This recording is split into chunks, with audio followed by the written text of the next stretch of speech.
Good evening, and welcome to This Show. I'm your host, Spiff Wuhnker. As always, we're going to be discussing the elusive yet beloved figure known as Tony Gidlund. When we return, we'll bring you an exclusive sit-down chat with the man Rolling Stone once called destined to be chewed up and spit out by a cruel and unforgiving industry. That's all coming up later in the hour on This Show.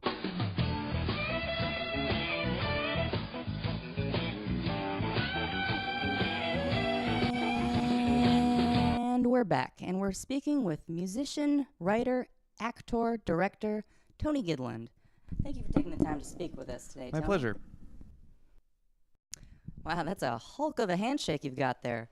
Do you mind if I ask, how long have you had that handshake? Well, I was born in Minnesota in '84. We lived in Minneapolis. The winters were very cold, as were the other parts of the year, and I suppose a climate like that will do things to a young boy's grip, make you tough. When I was in third grade, we moved out to California because my dad got a promotion. California, huh? Yeah. Beautiful. Yeah, it's beautiful. it's beautiful. I think we have some clips of that.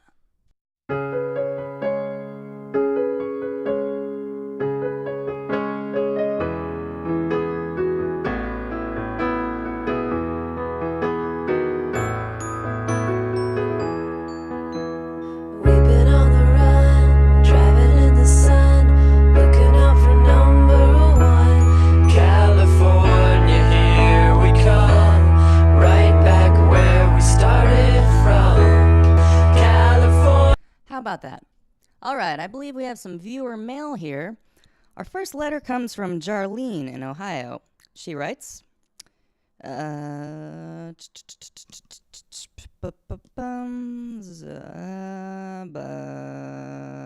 the show.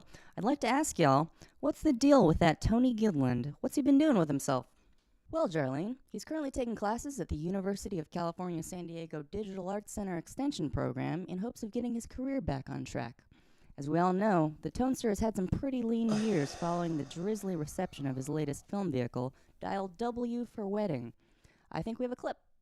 To 우리 가족 who have come so far with us today. To our colleagues and together, grace, charm, and spirits. To 우리 가족들. His music career, however, is doing even worse, as his last album, You Were Younger When This Sentence Started, failed to sell any copies. Clip.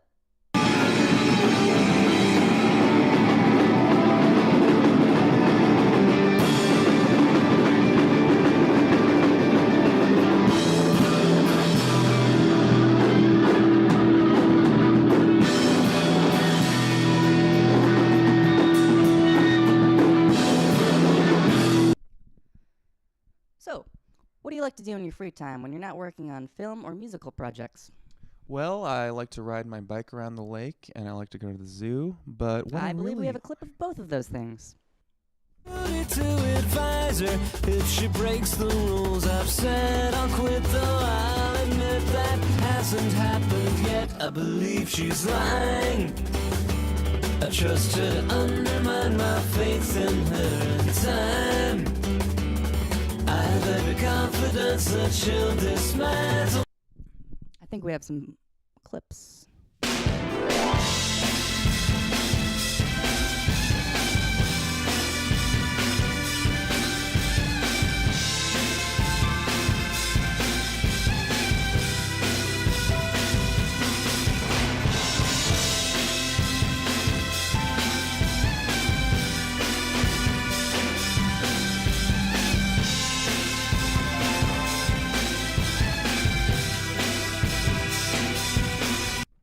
Switching gears a bit, your films, they're not very good, empirically speaking. According to one anonymous critic, your work is plagued with audio errors, poor composition, shoddy focus, and the continuity errors alone are mind-boggling.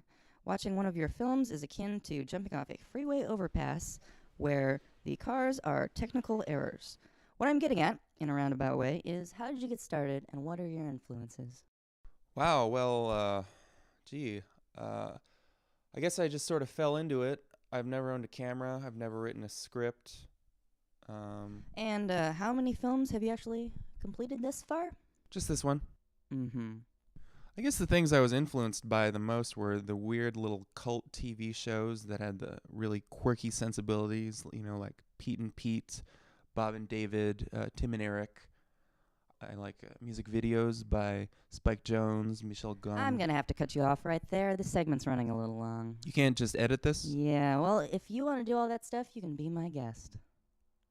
I thought I was his guest. Why is he treating me like this? Well, one final question. What does the future hold for Tony Gidlund? Well, in the short term, I'm looking to get a job working on the creative side of film, either editing, writing, or acting. I'll be doing a bunch of music video type things here and there. But in the long term, our sun will literally explode, and hopefully by that point, the androids that preserve our minds will have colonized a new star system. Well, Tony, you're a very troubled soul, and it's been a pleasure having you on the show. Thank you for having me. I'm Spiff Wuhnker. As always, our program is brought to you by Catskits brand cat caskets. Catskits, the perfect way to bury your cat. We'll see you next time on this show.